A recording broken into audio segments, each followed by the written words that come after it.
किया। कन्हैया हर गोपी के कंधे पर अपना मुखारबिंद रख करके और नृत्य कर रहे हैं। गोपियों को अहंकार को नष्ट करने के लिए भगवान वहां से अंतर ध्यान हो गए। गोपियां अकेली रह गई और तो गोपियां तड़पने लगी। राधा को लेकर के कन्हैया चले गए। राधा रानी को भी अहंकार हो गया कि कन्हैया हमारे बिना नहीं रह सकता है।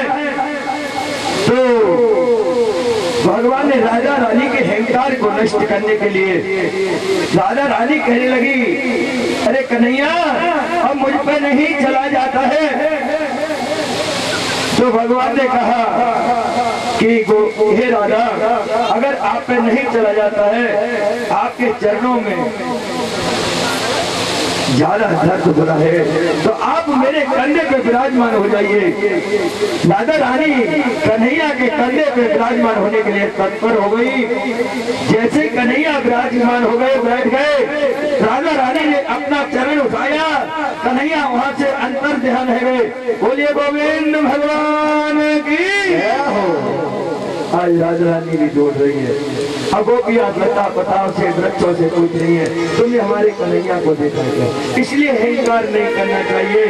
अहंकार तो विनाश की जड़ है, कभी भी अहंकार नहीं करना चाहिए। जो भी है भगवान का है, हमारा कुछ नहीं है। तन भी भगवान का है, मन भी भगवान का है और धन भी भगवान का है। बताइए तुम्हारा क्या है? धन तुम्हारा है क्या? मन तुम्हारा है क्या? मन जब तुम्हारा है तो मन क्यों भटकता है? धन तुम्हारा है तो धन नष्ट क्यों हो जाता है? धन नष्ट नहीं होना चाहिए, धन को पकड़ के रखना चाहिए। सब कुछ कौन का है? कन्हैया का है, मेरे गोविंद का है। कहते स्तुतियम वस्तु गोविंदम तुभ्यम समर्पे। हे गोविंद, तुम्हारी वस्तु तुमको अर्पण है, ऐसा कहते हैं।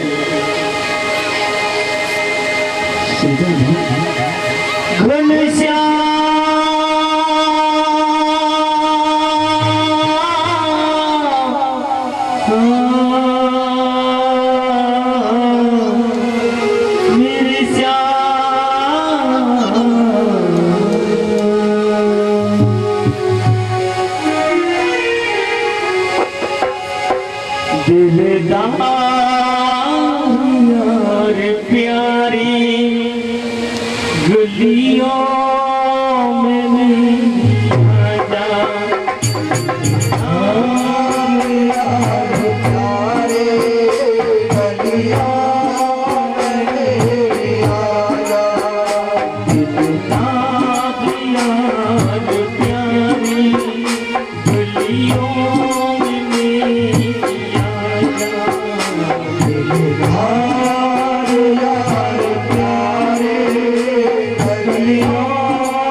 तरसी रहे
कृष्ण कन्हैया लाल की।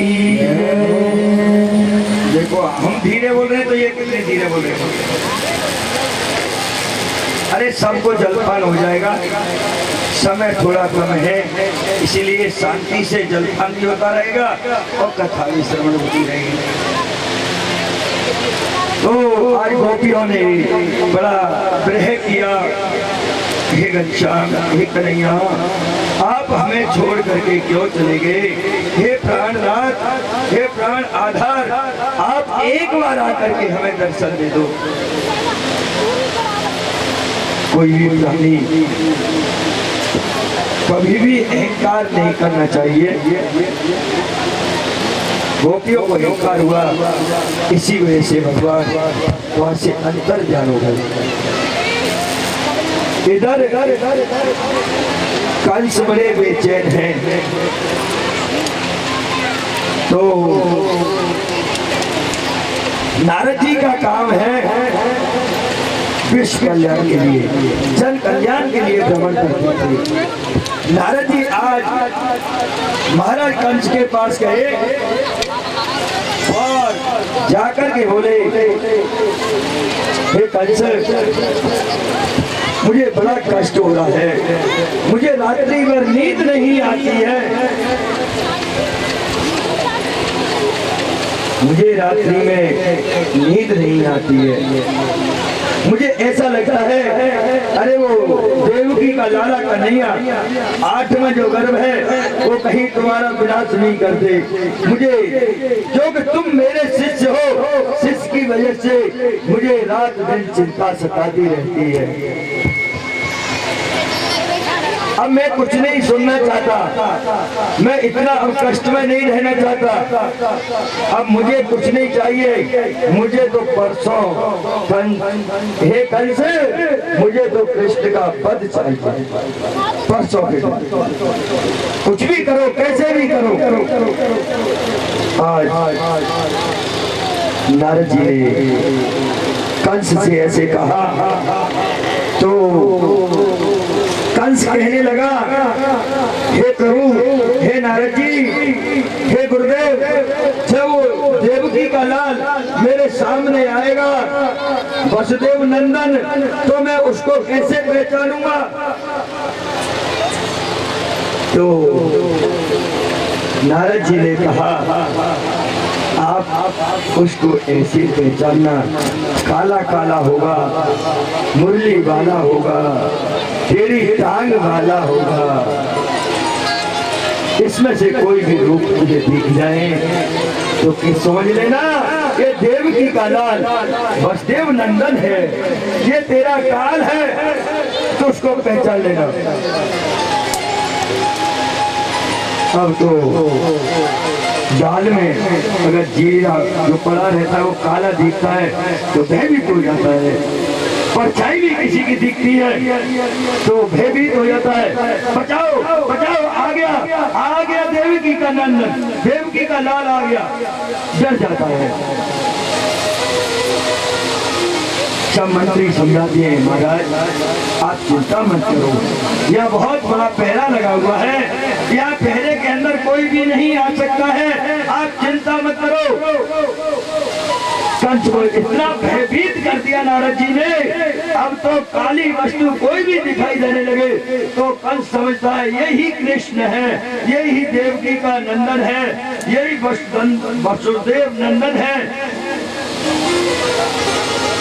अब तो इतना चिंतन बढ़ा दिया, जब तक चिंतन नहीं बढ़ता है तो परमात्मा की प्राप्ति नहीं होती है। ऐसा गुरु होना चाहिए जो तुम्हारे चिंतन को बढ़ा दे, तुम्हारे मन को बढ़ा दे, तो ही परमात्मा की प्राप्ति हो सकती है। नारद जी तो बड़े सच्चे गुरु हैं। नारद जी जिसके पास जाते हैं उसको ऐसा ज्ञान देते हैं, इतना चिंतन बढ़ाते हैं कि उसको परमात्मा की प्राप्ति हो ही जाती है। सबको ऐसा ज्ञान दिया, परमात्मा की प्राप्ति हो गई। और महाराज प्रहलाद को ज्ञान दिया, आज कंस को ऐसा ज्ञान दिया है, परसों मुझे कृष्ण का पद चाहिए, हे कंस मैं कुछ भी सुनना नहीं चाहता हूँ। इतना कह करके नारद जी वहां से चले गए वृंदावन की तरफ। वृंदावन जाते हैं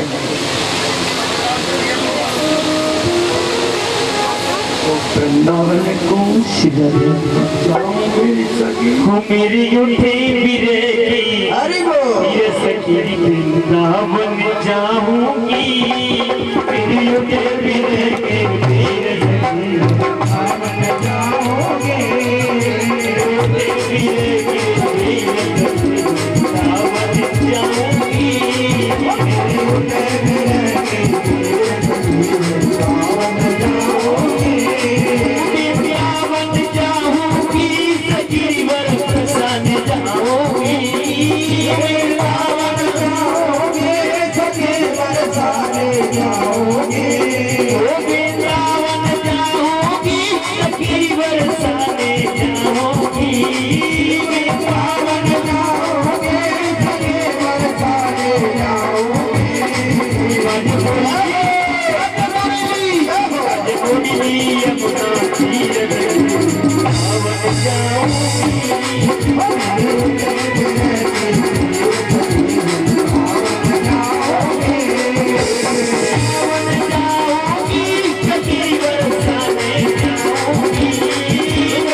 शरीर से रहेंगे कहा व्यवस्था में, लेकिन मन को एकाग्र करके ताली का साथ देते हुए ऐसे कहते मेरी युद्धे मेरी युद्धे मेरी युद्धे फिरे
याद में।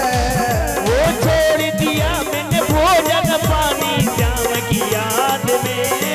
वो छोड़ दिया मैंने भोजन पानी श्याम की याद में। कैसे कैसे नारो धीरज जाऊंगी तीरथ वृंदावन जाऊंगी। वृंदावन जाऊंगी वृंदावन जाऊंगी कभी बरसाने जाऊंगी। वृंदावन जाऊंगी कभी बरसाने जाऊंगी। वृंदावन जाऊंगी कभी बरसाने जाऊंगी। बाज मुरली यमुना सी हरि को जाऊंगी। तीरथ वृंदावन जाओगे।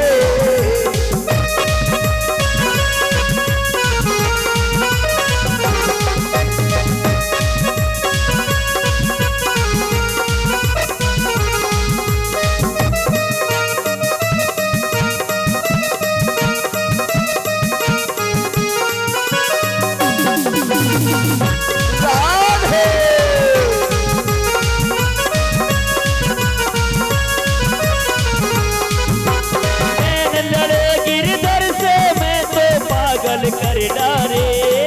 हो नैन लड़े गिरधर से मैं तो पागल कर डारी। वो नैन लड़े गिरधर से मैं तो पागल कर डारे। हो नैन लड़े गिरधर से मैं तो पागल कर डारी। दुनिया से भयो अधीरा जाऊंगी। मेरे तीरथ वृंदावन जाओगे। मेरे जुटे फिरे के वीर वृंदावन जाऊंगी। मोरे तीरथ वृंदावन जाओगे। वृंदावन जाऊंगी सखीर बरसाने जाऊंगी। वृंदावन जाओगे कभी बरसाने जाओगे। वृंदावन जाऊंगी सखीर बरसाने जाऊंगी। वृंदावन जाओगे कभी बरसाने जाओगे। बाज मुरली यमुना तीरथ वृंदावन जाऊंगी। यमुना तीरथ वृंदावन जाओगे। मेरे उठे फिरे के वीर वृंदावन जाऊंगी। वृंदावन जाओगे। मेरे उठे फिरे के वीर वृंदावन जाऊंगी। बोले भाग्य बिहारी लाल की। बोले कृष्ण कन्हैया लाल की। भक्त वत्सल भगवान की जय जय श्री राधे। जय जय श्री राधे। जय जय श्री राधे। बोलिए आज के आनंद की जय हो। काय का आनंद हाथ उठाई नहीं रहे हैं। सोच रहे हैं कोरा आनंद कह रहे हैं पंडित जी।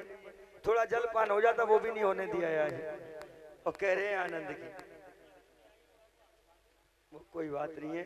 भंडारा ही नहीं का है हमारा कुछ नहीं है।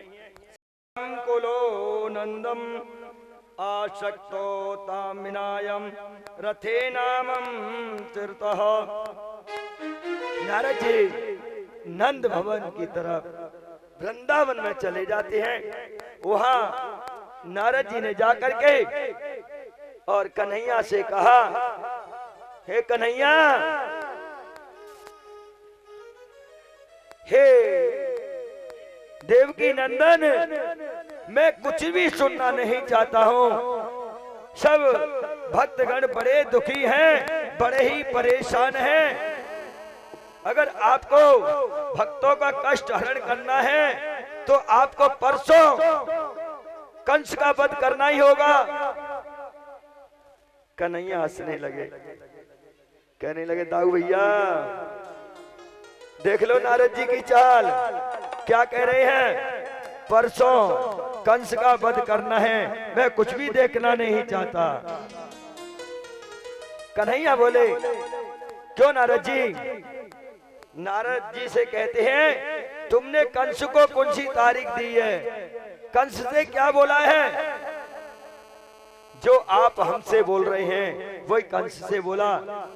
हे कंस, हे राजन, मैं कुछ भी सुनना नहीं चाहता, मुझे परसों के दिन कृष्ण का वध चाहिए।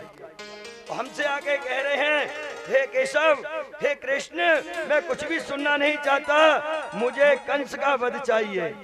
दोनों को एक तारीख दे दी है। भगवान कहते हैं, ठीक है, कोई बात नहीं है। भगवान देवता बड़ा इंतजार कर रहे हैं। 30-32 वर्ष हो गई हैं इंतजार करते करते देवताओं को, कब दुष्ट कंस का वध होगा। 30-32 वर्ष के बाद में कन्हैया का प्राकट्य हुआ था, ये भागवत का प्रमाण है। कुछ भाई हमारे कह रहे थे कि पंडित जी ने बोल दिया राधा जी तो छोटी थी और कन्हैया जी बड़े थे। ऐसे मत कहा करो, जो कुछ भी पूछना है आप हमारे पास आ जाएं और शांति से पूछ लें, भाईचारे के नाते से। कोई इधर कह रहा है, कोई उधर। 32 वर्ष के बाद में कन्हैया का प्राकट्य हुआ था, जन्म हुआ था। देवकी वसुदेव की शादी को 30-32 वर्ष हो गए थे। आज नारद जी ने कहा, कितना कष्ट सहन करें, आप बताइए कन्हैया, और सबके मनोरथों को पूर्ण करो। सब देवता बड़े ही कष्ट में हैं, बड़े ही दुखी हैं। हे कन्हैया, मनोरथानां करो चंचलम देव्या तानापि यंचम ऋषिकेशो त्वाभ्यं करो मम। हे ऋषिकेश जी, मनोरथों को तुम पूर्ण करो, अब रहा नहीं जाता है और दुष्ट कंस सबको बड़ा कष्ट दे रहा है, अब तो उसका उद्धार करो। भगवान कहते हैं, मेरे भक्तों को कष्ट तो होता है, परंतु समय आने पे उनको बड़ी शांति मिलती है, उनको विजय श्री प्राप्त होती है। इधर महाराज कंस ने अक्रूर जी को बुलाया और अक्रूर जी से कहा, एक मीटिंग बैठाई और राजसभा में बुला करके कहा, अक्रूर तुम मथुरा जाओ और मथुरा जाकर के देवकी के वसुदेव के दोनों पुत्रों को लेकर के आओ, कृष्ण बलराम को अपने साथ ले आओ। क्योंकि कृष्ण बलराम अक्रूर जी को काका जी कहते थे। नंद बाबा का वसुदेव जी का अक्रूर जी से बड़ा घनिष्ठ संबंध था, काका भतीजे का संबंध था। तो अक्रूर जी कहने लगे, अरे दुष्ट कंस, तेरे मन में दया कब से आ गई? आज तू किस लिए बुला रहा है कृष्ण बलराम को? कारण क्या है? कंस बोला, हे अक्रूर जी, मैं झूठ बोलना तो जानता नहीं हूं, मैं धनुष यज्ञ रखूंगा और कृष्ण बलराम को बुला करके और वो सभी ब्रजवासियों को आमंत्रित करूंगा, सभी आएंगे और जैसे ही वो इस धनुष यज्ञ को देखेंगे, धोखे से मैं उनका वध कर दूंगा। अक्रूर जी कहने लगे, अरे दुष्ट, तुझको बिल्कुल भी दया नहीं आती है क्या? कंस कहने लगा, दया किसकी? सबको अपने प्राण प्रिय हैं, सब अपनी देह की रक्षा चाहते हैं, मुझे भी अपने प्राण प्रिय हैं। आकाशवाणी ने आज से 30 वर्ष पहले कहा था, हे कंस, जिस देवकी को तू खुशी से विदा करने जा रहा है, इसी देवकी का अष्टम गर्भ जो पुत्र होगा वो तेरा काल बनेगा। हे क्रूर जी, ये तुमने भी सुना होगा, मेरी कितनी लाडली बहन थी देवकी, मेरे प्राणों से भी ज्यादा प्रिय थी, परंतु प्राणों की रक्षा करने के लिए मुझे एक कार्य करना पड़ा। आज अक्रूर जी ने कहा अगर मैं नहीं गया तो? कंस ने कहा तुम मुझे जानते ही हो, अगर तुम नहीं गए तो मैं तुम्हारा वध कर दूंगा। अक्रूर जी ने सोचा कि इस दुष्ट के हाथों से मरने से तो अच्छा है हमें कन्हैया के दर्शन हो जाएं, चलो वृंदावन चलते हैं। आज वृंदावन जाने लगे। अक्रूर जी ने रथ सजा लिया और अक्रूर जी चाहते तो वृंदावन, मथुरा से वृंदावन पहुंचने का रास्ता सिर्फ 20 मिनट का है। अक्रूर जी को सुबह के निकले, भोर होते ही और अंधेरा हो गया।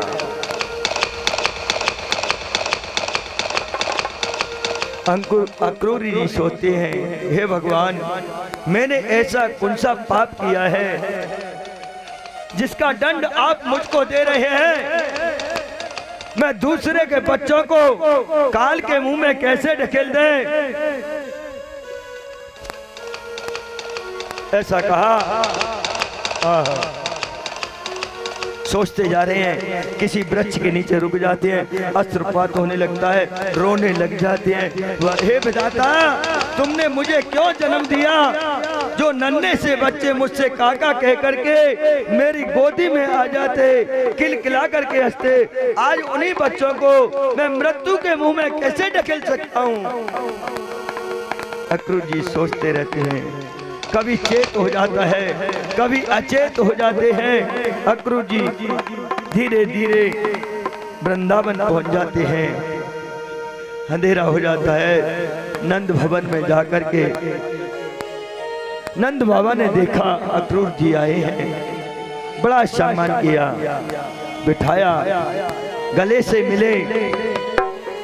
अब तो ब्रज में चर्चा होने लगी, बहन अगर किसी को खबर करनी है तो एक माता को कह दो, फिर आपको टेलीफोन की जरूरत नहीं है। एक माता एक से कहेगी, एक माता एक से कहेगी, ऐसे समझो सोतली सी चालू हो जाएगी। 1 मिनट में पूरी खबर पूरे विश्व में फैल जाएगी, पत्रकारों की भी जरूरत नहीं है। आज अक्रूर जी नंद जी से कहते हैं, हे नंद, मैं मथुरा से आया हूं और कंस ने मुझे भेजा है कृष्ण बलराम को लेने के लिए। तो आज नंद बाबा कहते हैं, धीरे बोलो अक्रूर जी, कहीं यशोदा ने सुन लिया तो अपना प्राणांत कर देगी। वो कृष्ण के बिना एक क्षण नहीं रह सकती है, वो मर जाएगी। आप धीरे से कहो। तो उन्होंने कहा, मुझे कृष्ण बलराम कल मथुरा ले जाने हैं। मैया यशोदा ने सुन लिया। उस क्षण मैया यशोदा भोजन कर रही थी। अक्रूर जी को, नंद बाबा को, सबको भोजन कराने के बाद में ये वार्तालाप हुआ तो जो हाथ में गस्सा लगा हुआ था इस गिलास को अपने मुंह में नहीं दे सकी। यशोदा मैया के हाथ वहीं के वहीं रुक गया। आज मेरे लाला को कौन मुझसे अलग कर सकता है? मैं लाला के बिना एक क्षण नहीं रह सकती हूँ। लाला मेरे बिना 1 मिनट नहीं रह सकता है। लाला कभी अकेला सोता भी नहीं है। मैं उसको लोरी सुनाती हूँ, अपनी गोद में सुलाती हूँ तो लाला सोता है। तो लाला मेरे बिना कैसे जा सकता है? जो हाथ में गिलास लगा हुआ था उस गिलास को थाली में रख दिया यशोदा मैया ने। और यशोदा मैया ने कहा, हे अक्रूर जी, अभी आपने क्या कहा था कि कन्हैया को, कृष्ण बलराम को मैं मथुरा लेने के लिए आया हूँ। आपने ये कैसे सोच लिया कि यशोदा अपने लाला को, अपने बलराम को अपने से अलग कैसे कर सकती है, कैसे आपको सौंप सकती है, कैसे आप ले जा सकते हैं? आज मैया रोने लग गई, रोदन करती है। अक्रूर जी पे नहीं रहा गया।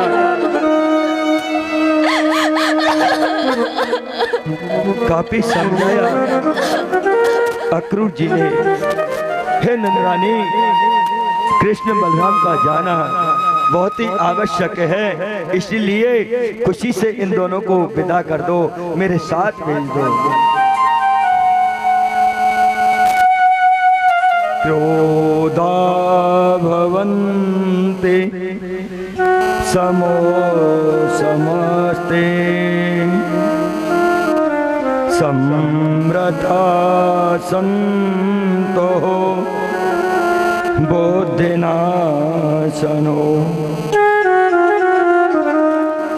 जब आदमी क्रोध में आता है तो उसकी बुद्धि का विनाश हो जाता है। आज अक्रूर जी को भी क्रोध आ गया। अक्रूर जी कहने लगे, हे यशोदा, इसमें तेरा क्या है? तेरा लाला नहीं है, ये देवकी का लाला है। तूने तो इतना इसको प्रेम किया, तुझे क्या पता है? जिस माँ ने जन्म दिया है उस माँ को 30 वर्ष हो गई, 32 वर्ष हो गई हैं, वो बिगर अपने लाला के कैसे जी रही है? आज देवकी भी रुदन करती है, कहती है, पंख जो होती मैं उड़े जाती नंद बाबा के द्वार।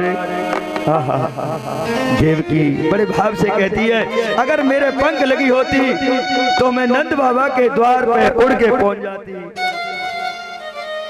आज मेरे पंख नहीं दी है परमात्मा ने, मुझे आज बेड़ियां दी है परमात्मा ने। अक्रूर जी कह रहे, यशोदा, देवकी मैया रो रो करके कहती है, बार बार कहती है, तो इतना कहा, ये तेरा लाल नहीं है।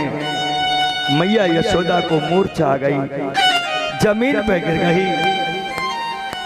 सभी ने जल छिड़का, नंद बाबा ने गोदी में ले लिया मैया को।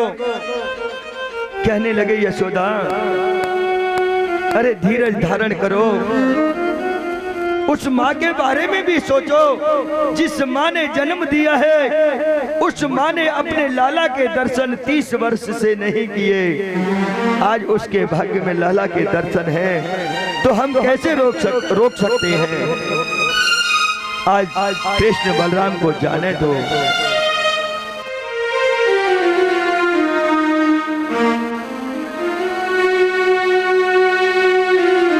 तो रोदन हो रहा है। इतनी वार्तालाप हुई, मैया एक खम्भे से बैठी रह गई। कन्हैया ने देखा कि माँ सोई नहीं है। मैया कभी कन्हैया को देखती है, मैं रोजाना इसको गोद में सुलाती थी, आज क्या हो गया? कन्हैया ने देखा मैया सो नहीं रही है। मैया के पास जाकर के कन्हैया बोले, मैया, ओरी मैया, तू काहे को रोवे? अपने नन्हे हाथों से मैया के आंसुओं को पहुंचा। आंसुओं को पहुंचते हुए बोले, मैया, सबके बच्चे अपनी ननिहाल जाते हैं, सब घूमने जाते हैं, मैया तू तो हमको कहीं जाने ही नहीं देवे। ऐसा कहा।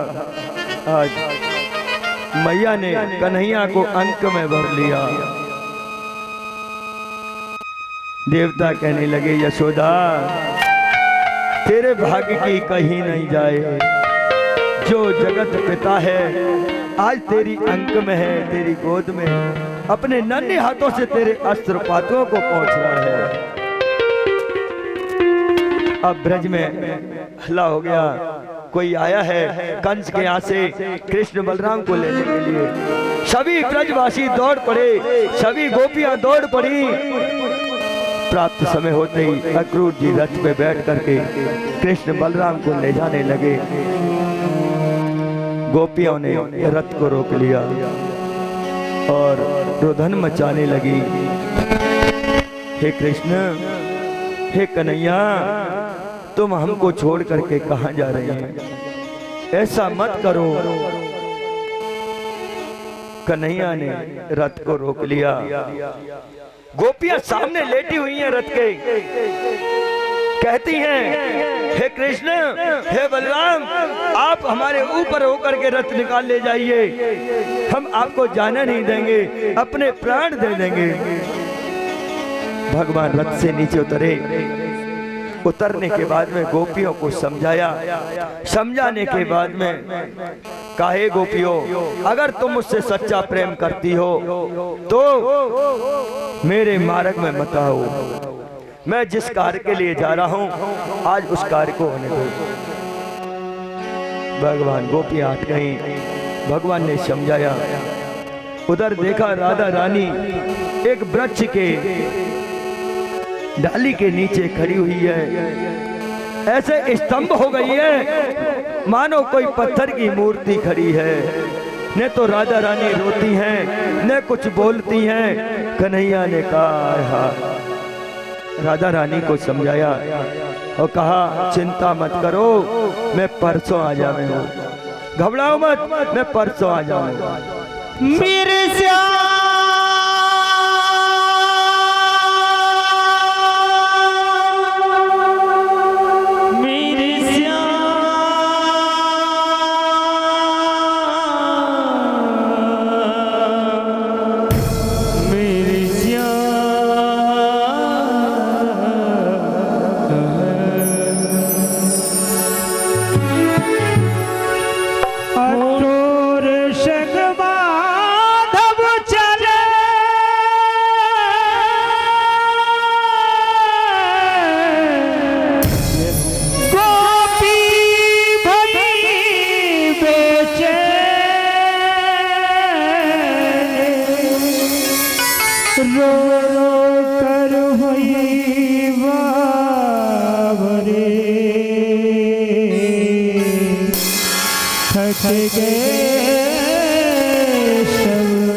सब सखियों को छोड़ी के श्याम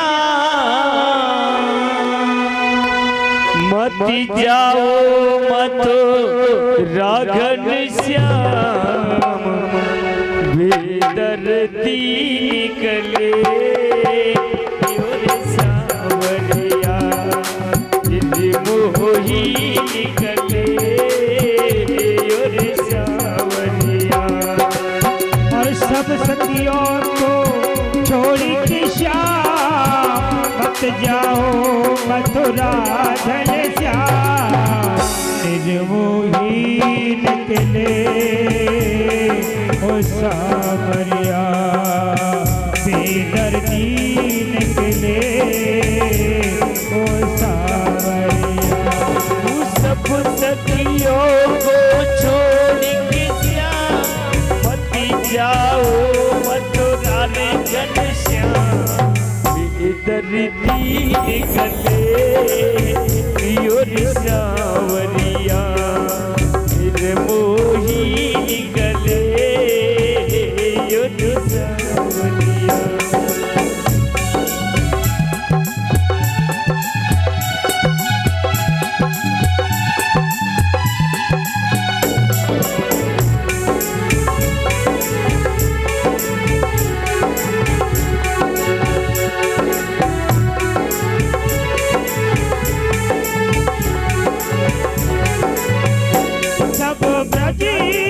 गलियां सोनी सब सोने पड़े डगरिया।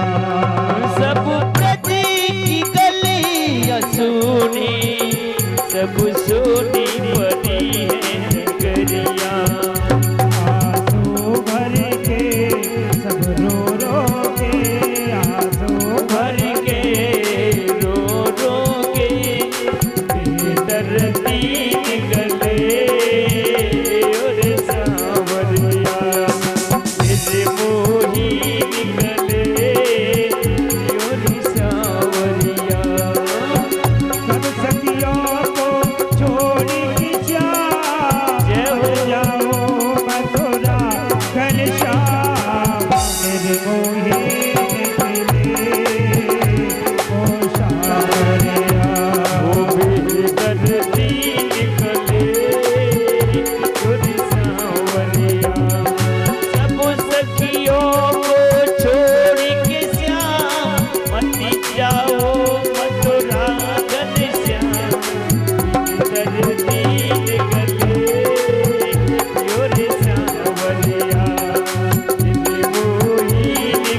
आज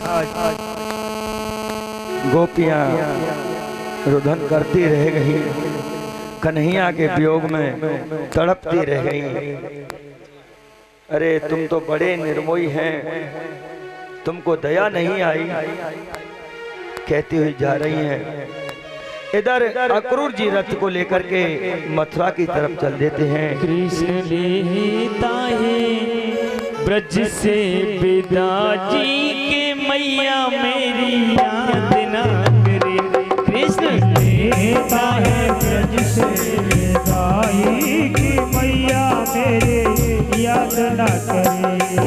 तू याद ना करे हो मैया, याद ना करे, याद ना करे हो मैया, याद ना करे। लेता है कृष्ण लेता है ब्रज से विदा जी की मैया मेरी याद ना करे। लेता है ब्रज से विदाई की मैया मेरी याद न करे।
अभी सबने नहीं बोला बोलिए राधा रानी की। सबको दुख हो रहा है इसलिए नहीं बोल रहे हैं कि कन्हैया मथुरा जा रहे हैं ना। सब गोपियां रो रही हैं तो तुम काहे को रो रहे हैं? मथुरा चले जाइए, दर्शन करेंगे, कोई बात नहीं है। दुख सबको होता है। जैसे लड़की बच्ची को बड़ी करते हैं, उसकी विदाई करते हैं, माँ बाप ऑटोमेटिक रोने लग जाती है। आज बच्चों के साथ में, सखाओं के साथ में कन्हैया की उम्र कितनी हो गई है? 11 बरस 55 दिन के हो गए कन्हैया। 11 बरस 55 दिन के हैं कन्हैया। आज मथुरा जा रहे हैं। अक्रूर जी को यमुना रास्ते में मिली।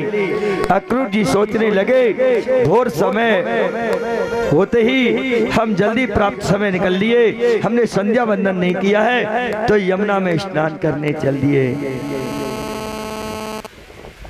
थोड़े से आगे बढ़े तो जैसे ही अक्रूर जी ने रथ रोका तो कन्हैया बोले, काका जी, ओ काका जी, हमको तो भूख लग रही है।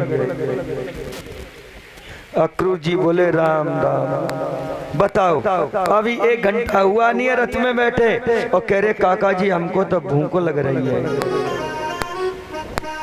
अरे मथुरा में जाओगे, कंस से युद्ध होगा, पता नहीं है कै दिन तक लग कर के युद्ध हुआ, कै घंटे हुआ, और ये तो 1 घंटे में कहने लगे काका जी हमको तो भूख लग रही है, मैं तो स्नान करके और इन कृष्ण बलराम को वापस कर आता हूँ और कंस से कह दूंगा भैया तू मेरा भले बंद कर दे, मैं कृष्ण बलराम को नहीं ला सका, वो तो 2 घंटे भी नहीं हुए, 10 मिनट के अंदर कहने लगे काका जी हमको तो भूख लग रही है। पर स्नान करने के लिए चले गए। जैसे ही जमुना जी में डुबकी लगाई तो जल में जैसे ही अंदर प्रवेश हुआ अक्रूर जी का, तो कन्हैया शेष नाग पे विराजमान है और चतुर्भुज रूप में दिखाई दिए। अक्रूर जी ने देखा, आहा ये कौन है, ये तो मैंने अभी रथ पे देखा, ऐसी सूरत है कन्हैया जैसी, ये कौन है। अक्रूर जी ने अपने तन को जल से बाहर निकाला और रथ की तरफ जैसे ही निहारने लगे तो सामने कृष्ण बलराम रथ में विराजमान है और मुस्कुरा रहे हैं। अक्रूर जी सोचने लगे मुझे भ्रम हो गया है, मैं अभी सोच रहा था इसीलिए ये छवि मेरे नेत्रों में छा गई है। फिर अक्रूर जी ने फिर डुबकी लगाई जल के अंदर तो सामने कन्हैया मुरली बजाते हुए और टेढ़ी टांग करके खड़े हैं। अक्रूर जी ने तुरंत अपने तन को बाहर निकाला, रथ पे देखा, जैसे ही मुरली बजाए हाथ लगाए के खड़े हुए हैं। अक्रूर जी आकर के कन्हैया के चरणों में लेट गए, हे गोविंद मुझे नहीं पता था, हे नारायण आप साक्षात नारायण हैं, अब मुझको विश्वास हो गया आप भक्तों की रक्षा करेंगे, भक्तों को कल्याण करेंगे, अब मैं जान गया। अक्रूर जी रथ पे सवार हो गए, कन्हैया को लेकर के चलने लगे और नंद बाबा ग्वाल वालों को साथ लेकर के, कन्हैया के सखों को साथ लेकर के, और वो भी मथुरा के लिए पहले ही प्रस्थान कर गए। इधर अक्रूर जी मथुरा में पहुंचे हैं और मथुरा में जाकर के उन्होंने यमुना बाग था,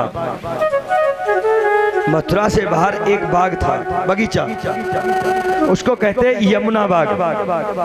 वहां जाकर के नंद बाबा उनके सखा सब ठहरे हुए थे। अक्रूर जी ने कृष्ण बलराम को वहीं ठहरा दिया और कहा आप यहीं विराजमान रहो, मैं जाकर के महाराज कंस को समाचार देता हूँ कि भैया मैं तो कृष्ण बलराम को ले आया, अब आप जाने और आपका काम जाने। क्योंकि अक्रूर जी को विश्वास हो गया जगत पिता हैं, परमेश्वर हैं, इनका कोई कुछ नहीं बिगाड़ सकता है। मथुरा में पहुंचे, जैसे ही दूसरा दिन हुआ कन्हैया की उम्र हो गई 11 बरस 56 दिन। कृष्ण ने कंस का जब वध किया था तो कृष्ण की उम्र थी 11 बरस 56 दिन की थी। आज यमुना के किनारे भ्रमण करने गए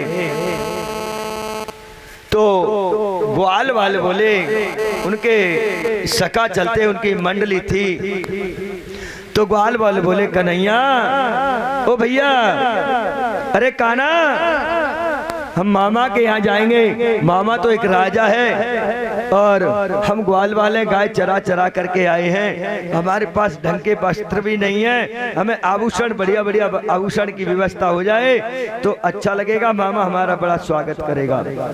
कन्हैया बोले हाँ ठीक है, मामा तुम्हारे लिए आरती की थाली लेके खड़ा है, चलो स्वागत के लिए। कन्हैया ने कहा मेरे नन्हे सखाओं की ऐसी इच्छा है, तो आगे यमुना किनारे एक धोबी मिला। धोबी से कहा मामा जी राम राम। धोबी ने कहा कौन किसका मामा, कौन किसका भांजा, क्या चाहते हो? मामा जी मेरे साथ में नन्हे नन्हे सखा हैं, इनको आभूषणों की जरूरत है, आप राजमहल से आभूषण लेके आए धोने के लिए, इनमें से इनको सुंदर सुंदर आभूषण प्रदान कर दो।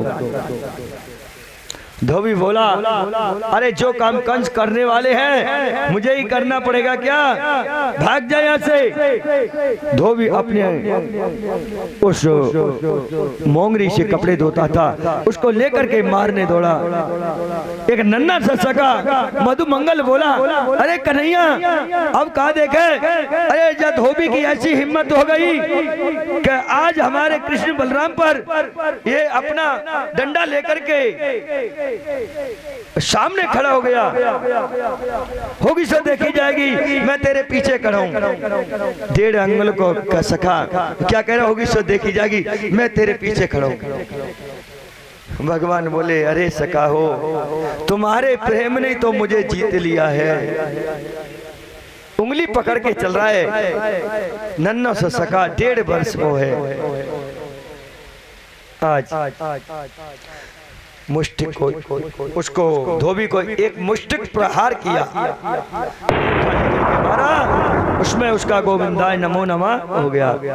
बोलिए गोविंद भगवान की जय। अब धोबी का प्राणांत हुआ। धोबी के बाद में उन्होंने वस्त्र आभूषण धारण किए तो सखा बोले लाला ओ कन्हैया ओ भैया, जहाँ से तो हमारे वे वस्त्र बढ़िया है, ऐसा लगे कि हम तो रास्ता झाड़ते हुए जा रहे हैं, वस्त्र पहन लिए। अरे बड़े आदमी के छोटा पहनेगा तो क्या होगा, किढ़रने लगे। लाला मथुरा में जाएंगे, कुत्ता हमें काट लेंगे, कुत्ता भौंक भौंक करके उनके पेट में दर्द हो जाएगा, हम नहीं पहने, इनका कुछ इंतजाम करो। कन्हैया ने कि चलो कुछ देखते हैं। आगे बढ़े, एक दर्जी के पास पहुंचे। दर्जी ने देखते ही कन्हैया को इशारा कर दिया, हे गोविंद हे कन्हैया आओ पधारो। कन्हैया आगे बढ़े और धोबी ने तो सत्कार नहीं किया, परंतु जो दर्जी था उसने बहुत सत्कार किया कन्हैया का। गेट बंद कर लिया, क्योंकि रावण के जो कंस के जो संतरी हैं वो कहीं देख नहीं ले, नहीं मेरे परिवार का वध कर देंगे। तस्यावायकं प्रतस्यं कमलस्यते विचित्रा शोचनम कर पुनः। काय के सोच में पड़े हो, तस्य वाचनम प्रत सोचनः। अब काय का सोच कर रहे हो, किस लिए सोच कर रहे हो, क्या बात है? कन्हैया बोले भैया दर्जी मेरे सका है ना, इन्होंने आभूषण तो ले ली हैं पर इनका दिया अच्छे हो गए, अब तो पहन करके सका मटकने लगे इधर उधर, अब कितने अच्छे लगने लगे। तो बोले कन्हैया तुमने वस्त्र तो पहना लिए पर एक कमी रह गई, क्या? एक माला और मिल जाए ना तो कितना अच्छा लगेगा, है ना? एक माला और पहनाओ। भगवान बोले चलो कोई बात नहीं है, मैं तुम्हारे लिए माला की भी व्यवस्था करता हूँ। और भगवान आगे बढ़े, वहां जाकर के सुदामा नाम का माली मिला। सुदामा नाम का माली था। ततः सुदामा नाम भवानम माल्याशम जम्बते जो सुदामा नाम का माली था वो बगीचे में रहता और सुदामा नाम के माली ने कहा, हे गोविंद, हे कन्हैया, तुम क्या चाहते हो? भगवान बोले, भैया माली हम कुछ नहीं चाहते हैं, मेरे सखा चाहते हैं कि एक एक माला और धारण हो जाए। तो सुदामा नाम के माली ने सभी सखाओं को, भगवान को, कृष्ण को, बलराम को माला अर्पण करी, माला पहनाई। उसके बाद में कहने लगे, अरे कन्हैया, तुमने वस्त्र भी धारण करा दिए, माला भी पहना दी, पर मस्तक रह गया है। ब्रज में देखा है सबकी खुर्री खुर्री चांद होगी और इतना चंदन पोत करके घूमते हैं, पूरा चंदन लगा लेते हैं, मानो कि हनुमान जी का चोला चढ़ा हुआ है इनके मस्तक पर। क्यों लगाते हैं? कि इस चंदन के लगाने से हमारे कन्हैया हमें देख के प्रसन्न हो जाएंगे। वो चंदन के आग्रह उन सखाओं ने किया, भैया चंदन और लग जाए तो बहुत अच्छा लगेगा, तो मामा कंस दे करके हमें प्रसन्न हो जाएगा। कन्हैया बोले, प्रसन्न क्या हुआ, दो दो डंडे मारेगा तुम्हें बाहर निकाल देगा, चिंता मत करो, चंदन लगाओ चाहे तुम सेंट लगाओ, पता चलेगा। इधर आगे बढ़े, एक कुब्जा नाम की एक सुंदरी मिली नारी, चांदी की कटोरी में केसर युक्त चंदन लेकर के महाराज कंस के यहाँ जा रही थी। इधर उन्होंने देखा कन्हैया ने, तो कन्हैया ने कहा, ए सुंदरी कहाँ जाती हो, आप हमारी एक बात तो सुनो।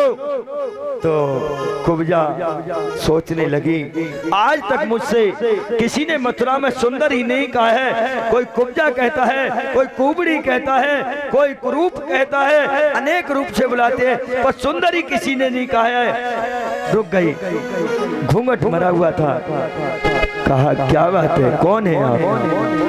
हे देवी, अगर आपकी इच्छा हो तो ये चंदन है तो इसको हमारे सखाओं के थोड़ा थोड़ा अर्पण कर दो। तस्यामये सुंदरम कस्यामात्र पक्रमानम हायन कर्मयेण प्रधानम मदां भावते भोजने प्रेतम विनः यो वास्तवे दर्पणः। ये युवा है, ये बच्चे हैं, इनको सुंदर चंदन लेपन हो जाएगा तो ये खुश हो जाएंगे, इनको आप चंदन लेपन करा दें। तो पूजा ने चंदन लगाया सबके, भगवान के भी चंदन लेपन किया। भगवान ने उसके रूप को बड़ा सुंदर बना दिया। भगवान ने, अरे भैया इस जगह खाली कर दो, बोलिए वृंदावन बिहारी लाल की जय। भगवान ने कुब्जा के थोड़ी से अपनी एक दो उंगली लगाई, उंगली लगा करके थोड़ा सा झटका दिया ऊपर को, कुब्जा अति सुंदर रूप में प्रकट हो गई, यौवन रूप हो गया और बहुत सुंदर हो गई। जाके रही भावना जैसी तेने प्रभु देखी मूरत, जाकी रही है भावना जैसी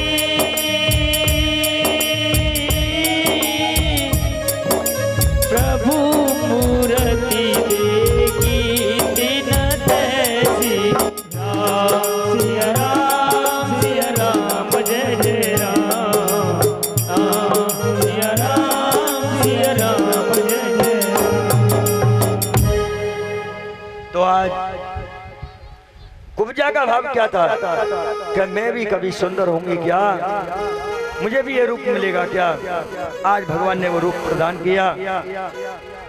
तो भगवान कहते हैं, न बालो किशन्ते बालश्चाया बलिवरम लीलाभ्यो हतो नमेवा शस्त्रम दीपम व्रतेवा।